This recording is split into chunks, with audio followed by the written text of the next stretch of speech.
It all begins with a riveting rumor circulating through the shadowy depths of the criminal underworld. Whispers of a man who can strike terror into even the most fearless mercenaries and armed factions worldwide have caught the attention of many. This man, they say, is none other than Peter, a name synonymous with danger. What's truly astonishing, however, is that this formidable killer is none other than an elderly man in his 60s. For years, Peter had been infamous for his unmatched ability to eliminate anyone who dared to cross his path. But now, the relentless march of time and the burden of age have caught up with him, and it seems that his existence would have been more convenient if he had met his demise years ago.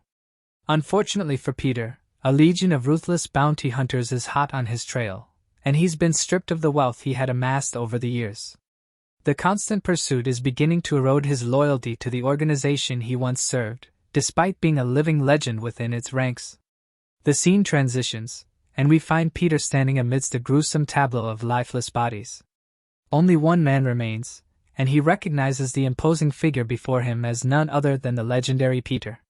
Even though Peter is concealed beneath a comical mascot head, the man trembles in the presence of this enigmatic killer.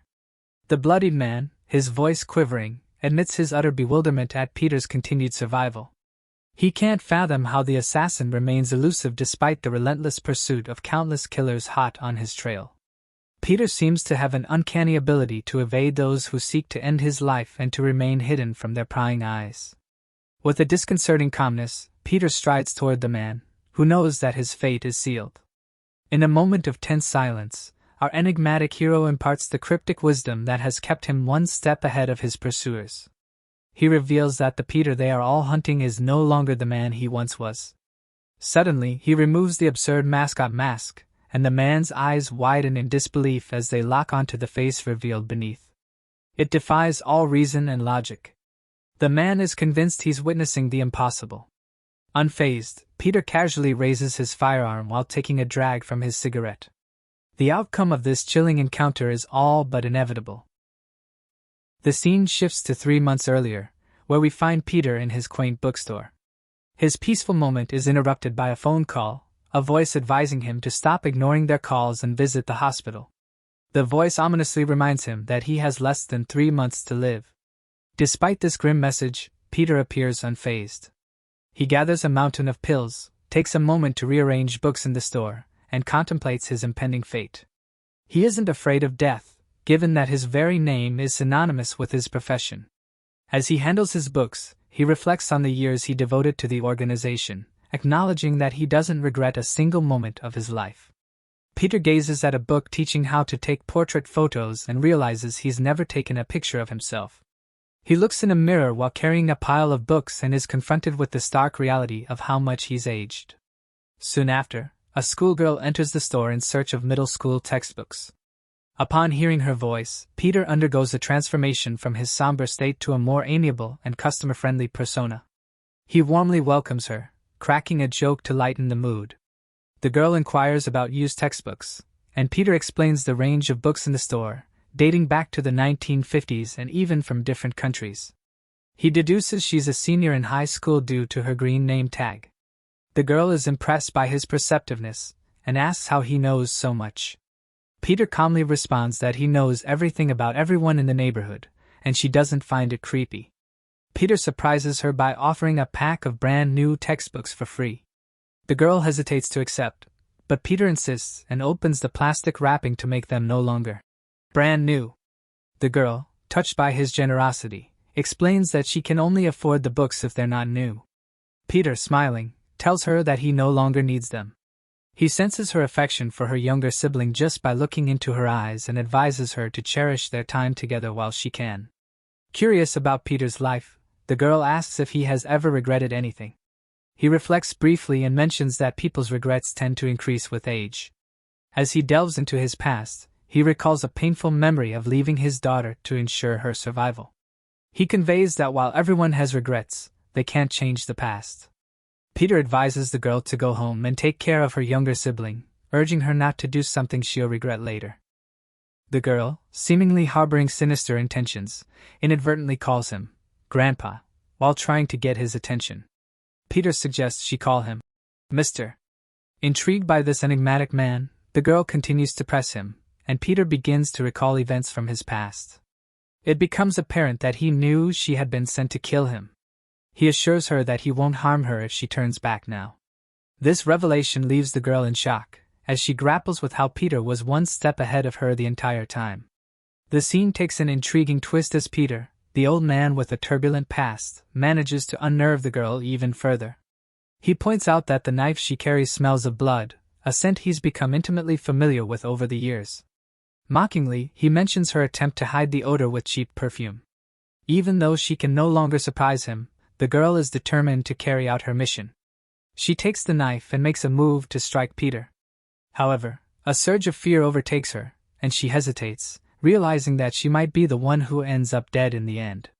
In a sudden shift, two men crash into the store through the roof, launching a barrage of gunfire. Peter, quick to protect the girl, shoves her out of harm's way. He reveals the chilling reality within their organization: the assassin must be neutralized if the mission fails. Amidst the chaotic scene, the girl notices that Peter has been shot, a bullet piercing his stomach. He attempts to fight back, returning fire, but one of the intruders grabs the girl, while the other brutally assaults Peter.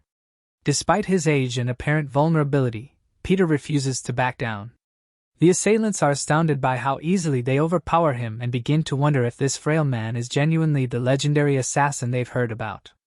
In a critical moment, a mysterious figure with peculiar octopus tattoos on his head, known as the Octopus, arrives. He's the boss's informant and starts discussing Peter's remarkable reputation within their organization. Despite his high rank, he's now reduced to nothing, lying wounded on the floor. Peter demands to know the reason they want him dead, but the octopus simply reveals the shocking truth. The boss has placed a staggering 7.6 billion won bounty on Peter's head, a sum that thousands of killers are itching to claim the moment he leaves the organization. To Peter's amusement, the bounty coincidentally matches his bank account. The informant confirms that this is, indeed, his hard-earned money.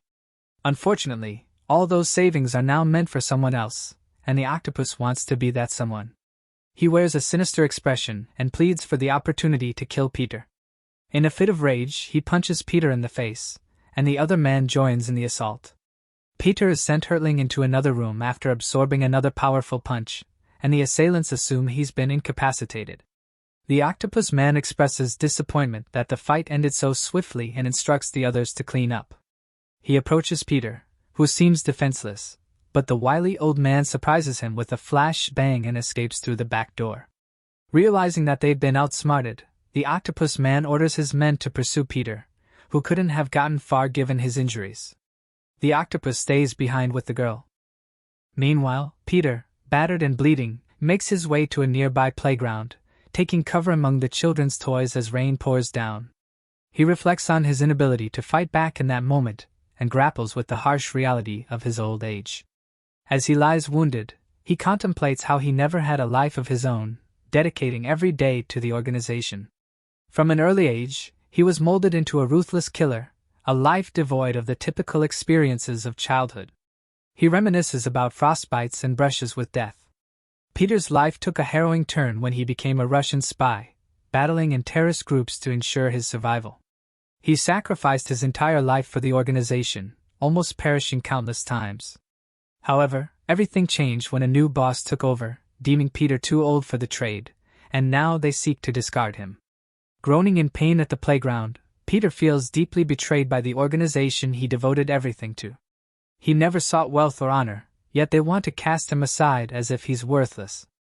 Amidst his suffering, he contemplates the path he's walked, and tears fill his eyes as he recalls the daughter he left behind many years ago. In a moment of profound determination, he decides he can't face such a miserable death. Struggling through the pain, Peter musters the strength to stand again, determined to protect his hard-earned money. Yet, when memories of his daughter flood back, he is overcome with emotion and falls once more. As Peter lays on the playground, bleeding and at the mercy of the pouring rain, back at the hideout of the octopus, his two henchmen engage in a conversation. They lament their failure to capture Peter and claim the bounty.